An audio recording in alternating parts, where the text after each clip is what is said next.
Ikatulo ng simana ngunyan, poon kang manutaran ang pagbaba kan level ng tubig sa water sources kang Kamalig Water District. Saro sa mga apektado kaini ang residente kang barangay Kabaangan Kamalig na si Nanay Annabel. Istorya niya huli sa maluyan tubig na pigbubulo sa saindang gripo, pirang metro ang distansya sa saindang residensya, nagtsatsaga sindangon niya na mag-arok sa poso. Libre ang tubig alagad nagagastusan da siya sa nagaalsakan water containers. Being apektado ta syempre so nagatios na wala man mga pabakal ki tubig na urual daw ba ganing imbes na ibabakal mo ng kaunon naduduman lang sa tubig tapos mabayad na naman kami ning yan minimum 240 tapos wala man konsumo minsan sa rong kubiko lang mabayad kan 240.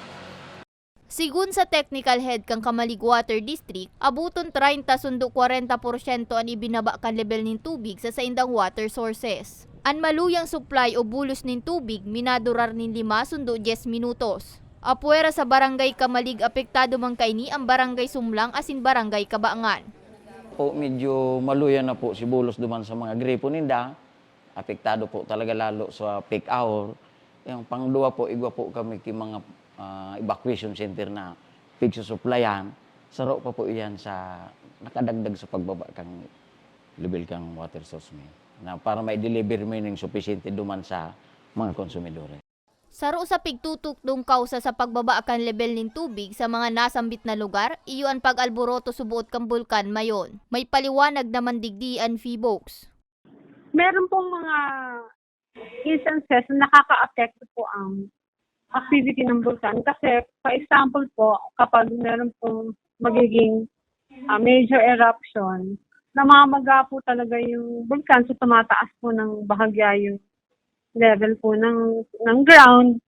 So, napapag-iwanan po yung water level, no? At kaya po para siyang bumababa.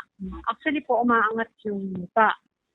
Pero meron din po kasi yung talagang pagbaba ng tubig.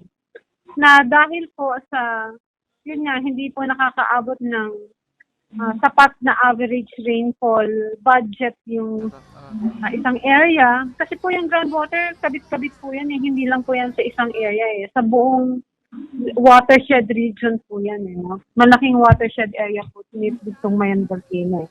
So kung ito po mga areas na to, hindi po nakakatanggap ng sapat na average rainfall man lang. O meron pong mga pumping stations na susupply ng tubig sa industry o sa mga water districts or sa irrigation, nakakapag-depress din po ito ng groundwater. So hindi lang po kasi volcano ang pwede pong maka-apekto sa kanya. Sa ngunyan pagsabot muunakan sa idang miyembros konsumidor ang laom kang Kamalig Water District. Para sa mga baretang Tatak Bicol, May Arango.